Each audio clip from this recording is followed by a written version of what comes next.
Hi Hi guys. guys! Today we're at a very special location. Today we're actually at the show flat of Union Square Residences.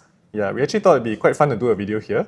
It's going to be quite a fun topic. We're going to be talking about core central region area, okay, and what's happening in the next 6 to 12 months. Just a brief overview of what happened in the last 12 months. Most of the launches that happened were mostly in the RCR and OCR, and we actually saw quite a huge take-up rate on launch day for some of these launches. So, for example, like Chuan Park, Emerald of Katong, all these. On first day, we see about 70 to even 99% sold. That one is for Emerald of Katong. So Yeah. the demand has been pretty buoyant, and I think everyone's very hyped up for all these launches. So with all these already launched, upcoming we have more towards the CCR side. The interesting part is likely what's going to happen. Will demand still be strong? I think these are things that we want to talk about. Yeah, in general, we've seen a lot of the projects have quite a good take-up rate. Okay, so a lot of the projects at the Ori, Norwood Grand, Nava Grove, they're scattered across the OCR and RCR region. With this take-up, there's nothing quite much in the next 6 to 12 months, especially in the OCR and RCR. Actually, recently, just last week, we had Bloomsbury Residence as well as One Marina Gardens launch. Yeah, so Bloomsbury is in the RCR 358 unit project. One of also hasn't had very big land size project in a very long time. Okay, 350 units, kind of a mid-size project. So that's one of the few RCR developments. Probably the next major ones are at Arena East Residence. So that's more of a smaller development, 107 units. And I would say the biggest OCR project that we have left for the year would actually be at Springleaf Residence. Actually, Gokoland will be launching that plot, which will be the first big GLS in the Springleaf area, especially since we also saw most of the developments were in the Lentor area. Yeah. Talking about this in a bit more detail later. So we actually have around 13 to 15 launches in the District 9, District 10, as well as the downtown core area. If we look at District 9 first, we have launched at Orchard Boulevard. Okay, so I think this plot is quite exciting because there has been a plot launch here since I think Boulevard 88 as well as Tree Orchard by the Park. Yeah. Also Park Nova. Yeah, Park Nova, of course, that one is a super luxe project. So caters to a bit of a different set of buyers. Yeah, but this one will also be quite exciting because, just a short walk, you're at Orchard Ion as well as Wisma area. River Valley, or specifically the Great World City area, it's also quite exciting because there will be 2 plots in Zion and 2 plots along the River Valley stretch, specifically around Great World itself. And especially for the Holland lovers back in District 10, we also have one more project by UOL and CapitaLand that's right next to One Holland Village. Yeah, so I think that'll be quite interesting as well because lifestyle-wise, Holland Village is quite a favorite spot for a lot of especially the Bukit Timah crowd, essentially. So besides that, I think one interesting project we have is the Robertson Opus. I think that is the only 999 years leasehold amongst these 13 to 15 projects. So for freehold lovers, this is something that you probably really want to consider. And other than that, we also have Aurea, which already launched. The last launch around the area is City Gate. South Beach Residence also, but South that Beach, one's also a very super luxe project as well. Yes, yeah, the selling point is the view, I think, of the river and the waterways. Exactly. Yeah. Other than that, something interesting is W Singapore, another branded residence that is in the Shenton Way CBD area. We also have Newport Residence. They were supposed to launch about 1.5 to 2 years ago. Yeah, but I think that time I remember the government launched 60% ABSD. Then they actually decided to hold off launching. This also is one of the rare freehold plots, so I think they are being a bit strategic on when they want to launch. So we'll know a bit more information a bit later on. Yeah, this is the old Fuji Xerox building actually. Exactly. Yeah. So we also have the last plot in Keppel area. For those people who love Keppel Bay especially, the Keppel Bay lifestyle. Okay, of course, Vivo City is very nearby as well. Well, of course, I think we saw Reef at King's Dock, Corals, also, they sold pretty well. This part will also be quite exciting for people who are a fan of the area. Yeah. Before we delve into all these launches, I think we want to talk about one of the latest news, whereby the Bayshore plot that is right at the MRT station has been awarded to Singhai E. Okay, at 1388 PSF per plot ratio. So out of these, there are actually 8 bidders who bidded for this plot of land. which shows that there's actually a healthy take-up rate. There's healthy demand from developers. Because normally if there are more than like 3 to 4 bidders, we can see that people are actually interested in this plot. Yeah, exactly. And between the first and second bidder, the difference is only about 11 PSF. So it was really very competitive. Why do you want to talk about this is, later we will compare because at this price it's actually a record-breaking PSF for OCR.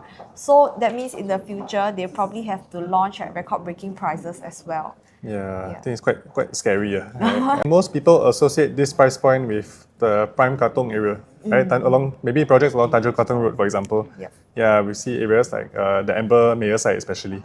Yeah. But of course, if we just based on the land price of 1,388 per square foot per plot ratio, just to give you some context of what they might launch at when they actually launch probably third quarter next year. If we look at Emerald of Katong, because this land is also harmonized plot of land, the developer actually won this plot at 1,069 per square foot per plot ratio. Okay, so if you take a look at some of the prices transacted, okay, they've actually hit as high as $2,983 per square foot. Okay, so I mean in general the launch date average around 2007. Okay, but of course the highest PS price point is hit up to 2009, with Singhai winning the land around $300 more per square foot. Yeah, and it's in OCR somewhere. And it's further down east coast. This would probably indicate that it might start from 2008 per square foot, possibly ranging even up to 3002 to 3003, perhaps for higher floors, better views, those potentially having sea views as well. So nobody really thought that this price point would actually happen in OCR, right? and especially the Bayshore area. But this is going to happen next year. Yeah, so I think we are in very exciting times. To give you some context, if you look at the recent launches, like those in RCR, like what we mentioned, EOK for example, already crossing 2.9, and even the ORI, that one is RCR, crossing 3,000 PSF. So never did we imagine that somewhere in Braddell, you can actually achieve 3,000 per square foot, but it has already been transacted. People are fan of RCR localities, especially recently. Yeah, so 3,000 in the OCR, is it very far-fetched? Potentially it may not be, because RCR has already achieved such pricing. Even for example, A at BT, this is the one at Beauty World. Yep. Okay, also have crossed 3,000 per square foot. And I think the exciting one we want to look at is Jayden, which was the OJ Cube. Yeah. Okay, that one is in OCR, but also already crossed 2008. Yeah, and this was about 1.5 years ago already. And they've already hit as high as $2,832 per square foot. Yeah, which means people actually accepted such pricings already. Yes, for Jurong, and also given this is non-harmonized land.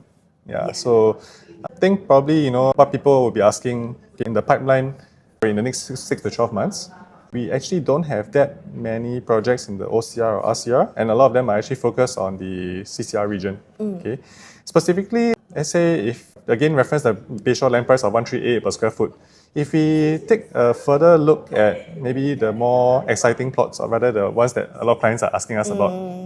Okay, if we see Zion Road, Parcel A, okay, this land plot was bid by CDL. And if you take a look at the land price, a lot of people were very surprised because this land was actually won at 1,202 per square foot per plot ratio. Yeah, so it's around $180 less than Bayshore.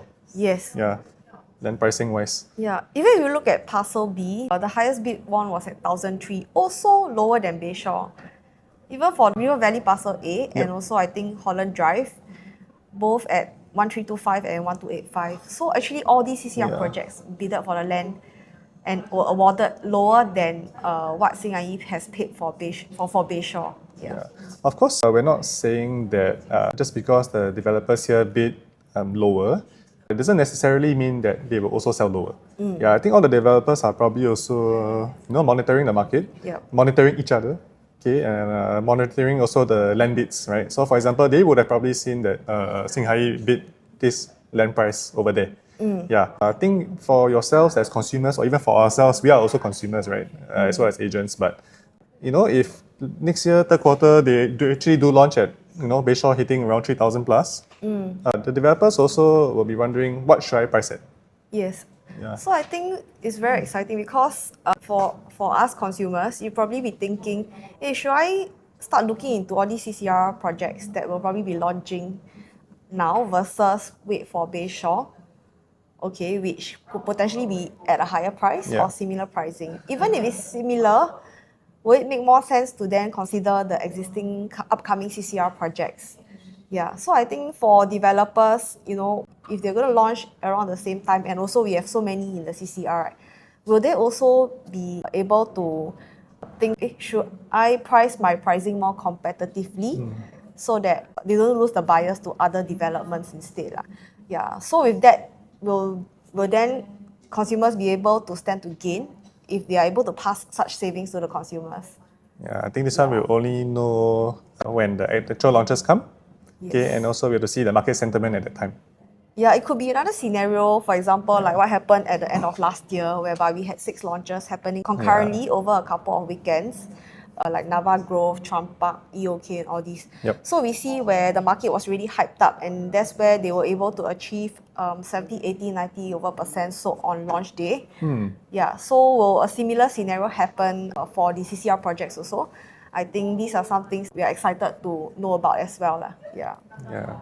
So, but I think as enticing as this sounds, we also did have some clients who have been asking about this, but somehow there is still a bit of that resistance to enter CCR for some reason. I think probably Yeah. most of it has to do with sometimes you see headlines on the news, right? A lot of biggest losses in terms of profit margin, right? Yeah. Is actually a lot of them you'll see in Sentosa, for example, right? Or even some projects in Orchard area actually have the biggest losses in the whole of Singapore.